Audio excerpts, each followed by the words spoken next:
जिन्हें परमेश्वर कबीर जी ने न सिर्फ सह शरीर दर्शन दिए बल्कि अपने साथ सतलोक भी लेकर गए।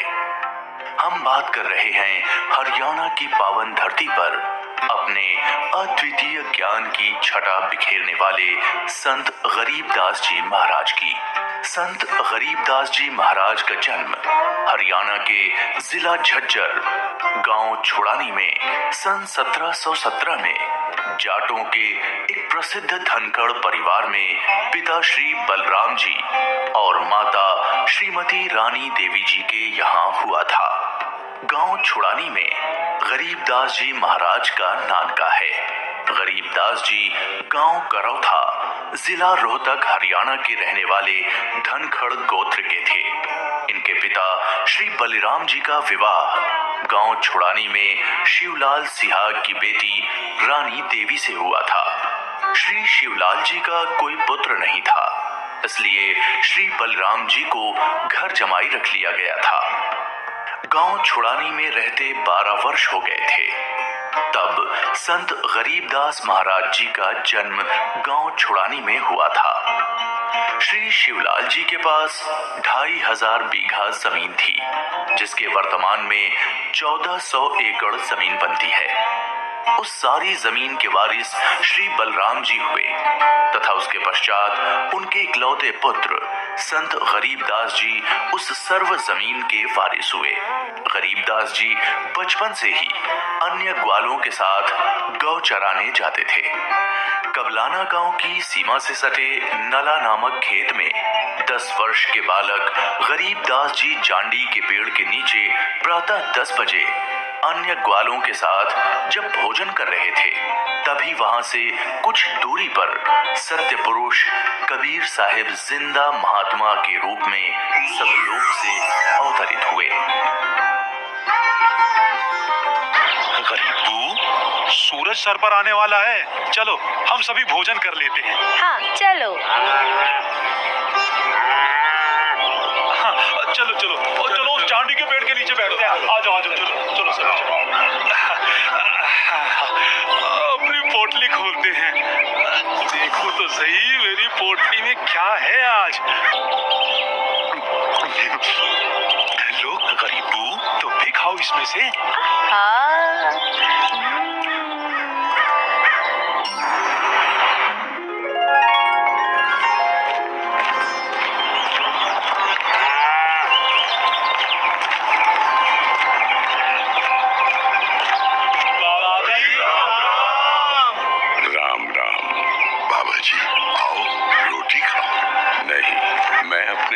से ही भोजन करके आया हूँ। कौन सा गांव है आपका?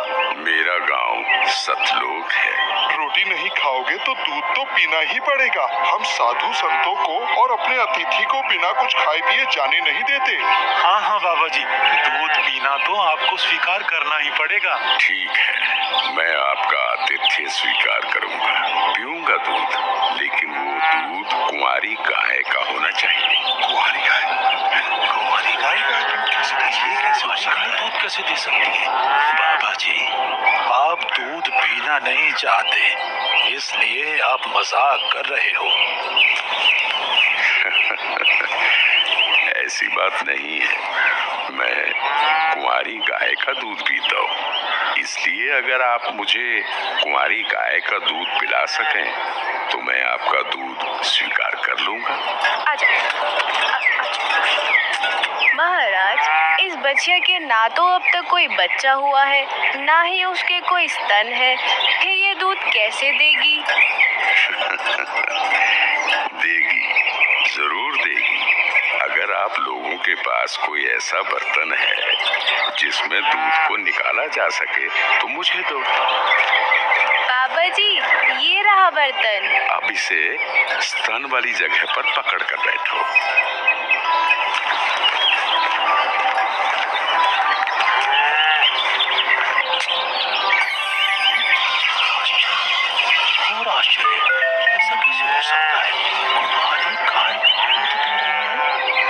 ये लो महाराज जी, ये तो आप ही का चमत्कार है। कृपा करके आप दूध पी लो।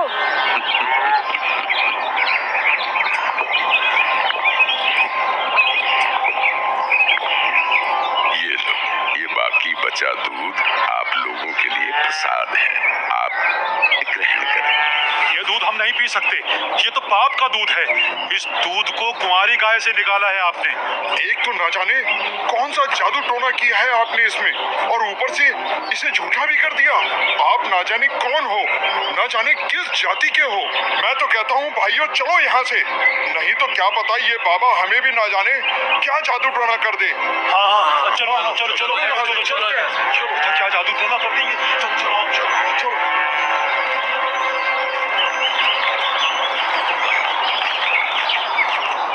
लाओ भगवान, ये प्रसाद मुझे दे दो, फिर ना जाने कब आपका बनाया हुआ प्रसाद नसीब हो।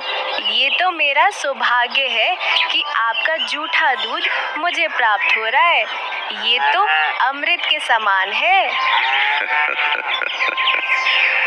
बेटा, ये दूध किसी जादू टोने से बनाया गया दूध नहीं है, और ये इस लोक का भी नहीं है। ये तो मेरे लोक अर्थात सतलोक से आया है। तुम इसे पी लो, तुम्हें बहुत लाभ होगा। ठीक है बाबा जी, दीजिए। बेटा, परमात्मा की भक्ति किया करो, उसका नाम लिया करो।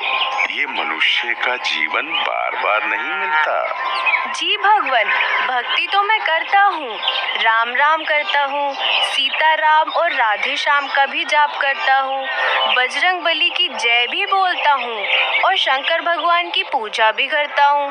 बेटा, इन भगवानों की भक्ति से मोक्ष नहीं मिल सकता। तुम जन्म और मरण के बंधन से मुक्त नहीं हो सकते। परमात्मा गरीबदास जी को ये समझाते हैं कि स्वर्ग तो मनुष्य को केवल भ्रमित करता है, जिससे वो सतलोक की प्राप्ति न कर सके।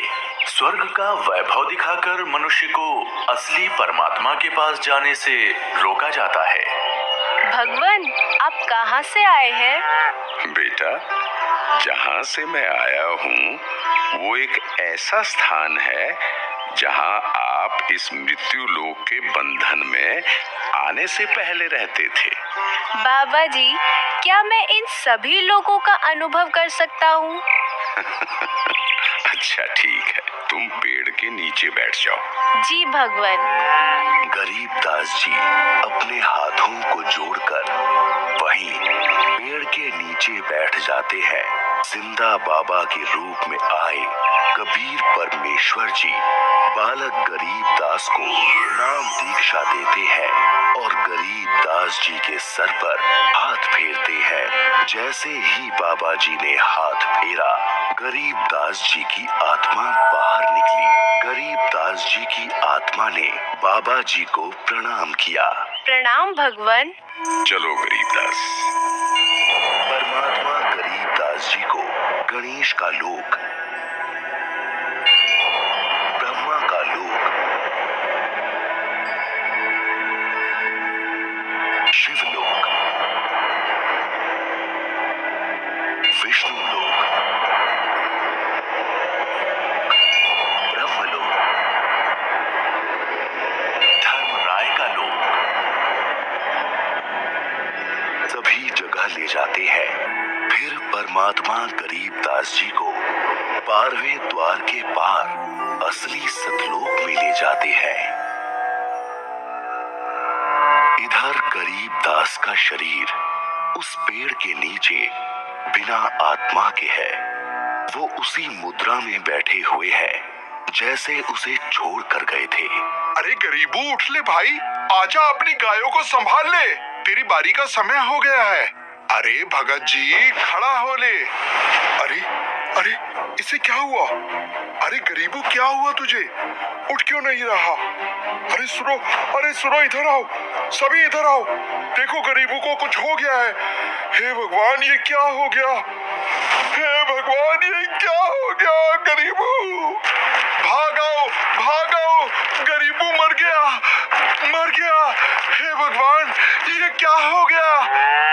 वहीं दूसरी ओर गरीबदास जी महाराज की मृत्यु की खबर जैसे ही छुड़ानी गांव में पहुंचती है, तो गरीबदास महाराज के माता पिता अपने इकलौते पुत्र को देखने के लिए खेतों की ओर दौड़ते हैं और अपने इकलौते पुत्र के शव को देखकर रानी मां व्याकुल हो उठती हैं। जब सारा गांव गरीबदास जी महाराज की आकस्मिक मृत्यु से व्याकुल था, तो इस बात से बेखबर गरीबदास जी पूर्ण ब्रह्म कबीर साहिब जी के साथ सतलुज के विहंगम नजारे देख रहे थे।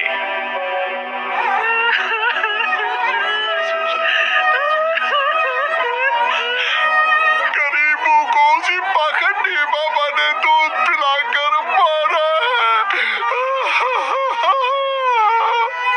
हाँ, उसी ने कुछ जादू टोना किया है। देखो ना, गरीबों की माँ का रो रो कर बुरा हाल हो गया है। हे भगवान, कितना सुंदर लोक है। ये महल किसका है?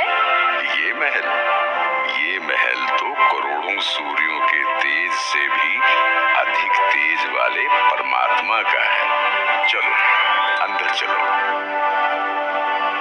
इसका मतलब ये बाबा जी जो मुझे यहाँ सतलोक लेकर आए हैं वो भगवान के सेवक है।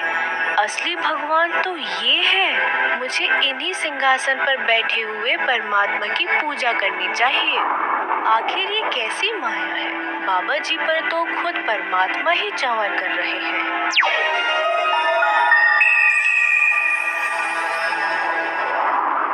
बेटा गरीबदास, जिस मृत्यु लोक में तुम रह रहे हो वो एक यातना देने की जगह है।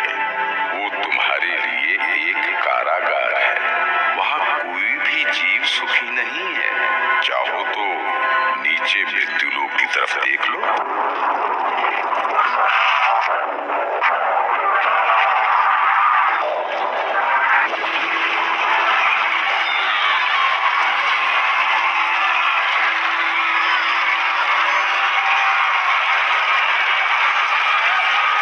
यही है मृत्यु लोक की सच्चाई, जहाँ हंसकर मनुष्य अपना कीमती जीवन नाश कर देता है और कर्म कांडों में फंसा रहता है। बेटा, मृत्यु लोक पर तत्वज्ञानी संत की कृपा से मुक्ति पाकर तथा मृत्यु लोक के अलावा यमलोक, स्वर्ग लोक, विष्णु लोक, शिव लोक, ब्रह्म लोक जैसे जिन 21 ब्रह्मांड के लोकों में तुम गए हो, वहां से भ्रमित हुए बिना जो भी जीवात्मा सतलोक में आती है तो सतलोक में खाली पड़े महलों में वो बिना किसी भेदभाव के रहते हैं। धरती पर वो चाहे राजा हो, रंग हो, नीची जाति में जन्म हो या उच्च जाति में, यहाँ सतलोक में सबके लिए एक समान व्यवहार है। यहाँ कोई जन्म मरण नहीं है, वृद्धावस्था नहीं है, ना ही कोई बंधन है। बेटा गरीबदास, तुम्हारा स्थान भी यही सतलोक है। बेटा गरीबदास, जाओ, अब तुम मृत्यु लोक में वापस जाओ। परमात्मा, मैं उन सभी लोगों की सच्चाई जान गया हूँ। कृपा करके आप मुझे वहाँ वापस ना भेजो। बेटा, तुम ऐसे यहाँ नहीं रह सकते, क्योंकि जब आप यहाँ से गए तो आप पुण्यों से परिपूर्ण थे। तो इसलिए तुम जब उस लोक में उतने ही पुण्यों से परिपूर्ण हो जाओगे तभी इस लोक में वापस आ सकोगे और एक स्थायी स्थान को प्राप्त कर सकोगे। बेटा, मैं तुम्हें एक ऐसी अनमोल भक्ति दूंगा जिसके साथ तुम नीचे मृत्यु लोक में जाओगे और वहां थोड़े ही प्रयास में पुण्यों से धनी हो जाओगे। नीचे जाकर मेरे ज्ञान का प्रचार करो, सच्चे परमात्मा के बारे में लोगों को बताओ। वहां रहने वाले तुम्हारे सभी भाई बहन यहीं से गए और काल के जंजाल में फंसकर गलत रास्ते पर चल रहे हैं। जी भगवान। इधर दूसरी तरफ गरीबदास जी के परिजन उनके शरीर को लेकर अंतिम संस्कार की क्रिया करने लगे। प्रपट्टन वो परलोक है जहाँ अदली सतगुरु सार, भक्ति हेत से उतरे पाया हम दीदार। बेटा, तुम्हारी तो मृत्यु हो गई थी। नहीं पिताजी, मेरी मृत्यु नहीं हुई थी। जो बाबा जी हमारे पास आए थे वो तो साक्षात कबीर भगवान थे। वो मुझे अपने सतलोक ले गए थे। सतलोक? हाँ, सतलोक जो सभी लोकों से ऊपर है, वही हमारा असली घर है। वहाँ जाकर मुझे पता चला कि कबीर भगवान ही इस संपूर्ण ब्रह्मांड, संपूर्ण जगत के मालिक हैं और वही असली परमात्मा है। बोलो कबीर भगवान की जय। अजब नगर में ले गया हमको सतगुरु आन, झिलके बिंब अगाध गति, वहाँ सोते चादर तान। अनंत कोटि ब्रह्मांड का एक रति नहीं भार, सतगुरु पुरुष कबीर है कुल के सृजनहार। और इस तरह कबीर भगवान सशरीर धरती पर आए और न सिर्फ गरीब दास जी को दर्शन दिए, बल्कि उनको सतलोक ले जाकर उन्हें इस दुनिया की सच्चाई से भी परिचित कराया और ये भी स्पष्ट किया कि इस दुनिया के असली मालिक परमात्मा कबीर भगवान जी ही हैं, जो कि अब वर्तमान में खुद संत रामपाल जी महाराज के रूप में आए हुए हैं। संपूर्ण भक्त समाज सदा सदा के लिए जगत गुरु तत्वदर्शी संत रामपाल जी महाराज का आभारी रहेगा। सत साहिब, ये 2D एनिमेशन संत रामपाल जी महाराज के सत्संग प्रवचनों का अंश मात्र है। संपूर्ण आध्यात्मिक ज्ञान प्राप्त करने के लिए अवश्य सुनिए संत रामपाल जी महाराज जी के मंगल प्रवचन।